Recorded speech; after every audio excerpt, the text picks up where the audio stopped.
Hello guys అందరికి, నా పేరైతే నరేంద్ర. ఈరోజైతే ఈ వీడియోలో నేను నా హెచ్యూడి సెట్టింగ్స్ అయితే రివీల్ చేస్తున్నాను గైస్. ఎందుకంటే నేనైతే ఈ హెచ్యూడి సెట్టింగ్స్ పెట్టుకొని బ్రాంజ్ టు ప్లాటినం 2కి వచ్చాను గైస్. జస్ట్ 10 daysలో బ్రాంజ్ టు ప్లాటినంకి వచ్చాను గైస్. అందుకే మీకు ఈ హెచ్యూడి సెట్టింగ్స్ అయితే చెప్తున్నాను గైస్. ఓకే గైస్, మీరు ఈ వీడియో ఫుల్ చూస్తేనే మీకు అంత అర్థమవుతుంది, లేకపోతే మీకు అర్థం అవ్వదు guys. Please let's go to video. First నేనైతే సెట్టింగ్స్ లోకి వెళ్ళాలి గైస్, ఈ మ్యాచ్ లోకి వెళ్ళాలి గైస్. కస్టమర్కి వెళ్ళాను. ఫస్ట్ మూమెంట్ వీలైతే కిందన పెట్టుకోవాలి గైస్, కిందన పెట్టుకోవాలి. Size 55 guys. ఎందుకంటే సైజ్ 55 ఉంటే మనకి మూవ్ చేయడానికి ఈజీగా ఉంటుంది guys. Next running button.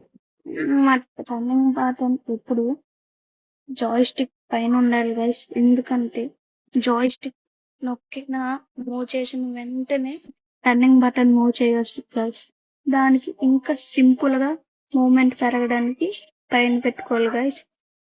And fire button వచ్చేసి చాలా important in free fire guys. ఈ బటన్ లేకపోతే ఫ్రీ ఫైర్ లేదు. ఈ బటన్ అయితే నేను ఒక 76 సైజులో పెట్టుకున్నాను. మీరైతే మీ ఇష్టం వచ్చినట్టు సైజ్ పెట్టుకోండి. మాక్సిమం 60 to 70 సైజ్ అయితే బెటర్. అది కిందన పెట్టుకోవాలి కదా. కిందనైతే పెట్టుకుంటే డ్రాగ్ చేయడానికి ఈజీగా ఉంటుంది కదా. ఈ స్కోప్ బటన్ కూడా ఫైర్ బటన్ మీద పెట్టుకుంటే కొద్దిగా మీకు ఈజీ అవుతాయి కదా. ఎవరికి అంటే స్కోప్ పెట్టి షూట్ చేస్తారు చూడండి గైస్, వాళ్ళకైతే చాలా చాలా చాలా బాగా యూజ్ అవుతుంది. ఫైర్ బటన్ మీద స్కోప్ పెట్టుకోండి. అండ్ నెక్స్ట్ జంపింగ్ బటన్ అయితే ఫైర్ బటన్ పక్కన పెట్టుకోండి గైస్. ఎందుకంటే ఫైర్ చేసిన వెంటనే జంప్ చేయడానికి ఈజీగా ఉంటుంది guys. And reload button guys మీకు ముందు చూపెడతాను. ఫస్ట్ నేను ఇన్మాచ్ లో ఉన్నా అండ్ కంట్రోల్స్ లోకి వెళ్ళా. ఫస్ట్ ఇదిగోండి నేను క్విక్ వెపన్స్ ఆన్ చేస్తున్నాను. హెచ్యూడి సెట్టింగ్స్ లోకి వెళ్ళి వెపన్స్ ఇదిగోండి. నేనైతే ప్లేస్ ఇక్కడ పెట్టుకున్నాను, కనిపించింది అనుకుంటున్నాను. ఇక్కడ పెట్టుకోవడం వల్ల ఉపయోగం ఏంటంటే మీరు రైట్ సైడ్ పెట్టుకుంటే మీరు స్క్రీన్ తిప్పడం, జంప్ చేయడం, ఫైర్ మొత్తం రైట్ హ్యాండ్ తోనే చేస్తారు కాబట్టి రైట్ హ్యాండ్ అయితే ఇప్పుడు మూమెంట్ అంత పెద్దగా ఉండదు guys.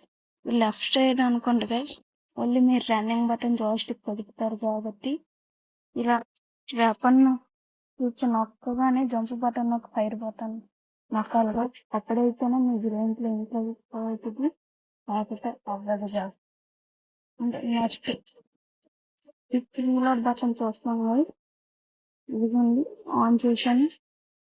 HUD setting reload button ఉంటుంది. హెడ్ బటన్ టాప్ సైడ్ కొద్దిగా పక్కన పెట్టుకోండి. ఎందుకంటే ఫైర్ బటన్ పక్కన ఉన్నాం కదా, ఫైర్ బటన్ నొక్కి వెంటనే క్విక్ రీలోడ్ బటన్ నొక్కచ్చు గైస్. అందుకనే పైన చెప్పుకుంటే చాలా చాలా చాలా బెటర్. నేనైతే ఇది ఆన్ చేసుకొని ఉన్నాను. చాలా మందికి ఆన్ చేయకున్నా పర్లేదు, చేసినా పర్లేదు, మీ ఇష్టం. ఆన్ చేసుకోండి. Next medicator button guys. Medicate button అయితే మీకు కొద్దిగా అందుబాటులో ఉండేటట్టు చూసుకోండి. ఎందుకంటే మెడికేట్లు మెయిన్ ఇంపార్టెంట్ కాబట్టి. లెఫ్ట్ సైడ్ బటన్ ఇదైతే 3 fingers ప్లేయర్స్ కి చాలా చాలా చాలా ఇంపార్టెంట్. నేనైతే ఇప్పుడు దాకా చెప్పింది only 2 fingers customs HUD settings. నేనైతే 2 fingers తోనే ఆడుతున్నాను. కానీ లెఫ్ట్ సైడ్ బటన్ పెట్టుకుంటున్నాను. ఒకవేళ మీరు 3 fingers వాడితే లెఫ్ట్ సైడ్ బటన్ అనేది ఇక్కడ పెట్టుకోండి. ఇంటి ఇక్కడ పెట్టుకోమంటున్నాను అంటే మీరు 3 ఫింగర్స్ ఉన్నప్పుడు ఇలా నొక్కితే అవుతుంది గాయస్. అందుకే ఇక్కడ పెట్టుకోండి. నేనైతే ఆన్ చేసుకునే ఉన్నాను. మీరు నచ్చితే ఆన్ చేసుకోండి, లేకపోతే లేదు.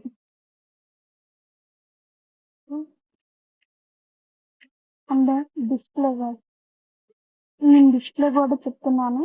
మీరైతే మీరు మ్యాక్సిమం మేకలు పెట్టుకోవడానికి ట్రై చేయండి. ఎందుకంటే అల్ట్రా అయితే ఎక్కువ హీట్ అవ్వడం, లాగ్ అవ్వడం అవుతుంది. ఎందుకంటే స్మూత్ లో పెట్టుకుంటే బెటర్ గాస్. అండ్ FPS కూడా నార్మల్ లో పెట్టుకోండి గస్ గైస్. అండ్ స్కిల్ కూడా బ్రౌన్ బటన్ పక్కన పెట్టుకోండి గైస్. ఎందుకంటే ఫైర్ బటన్ నొక్కగానే స్కిల్ నొక్కడానికి చాలా ఈజీగా అంటే ఈజీగా ఉంటుంది guys. That's this video guys, and this is my first video guys. Please support me guys. Please share, like and subscribe for more videos.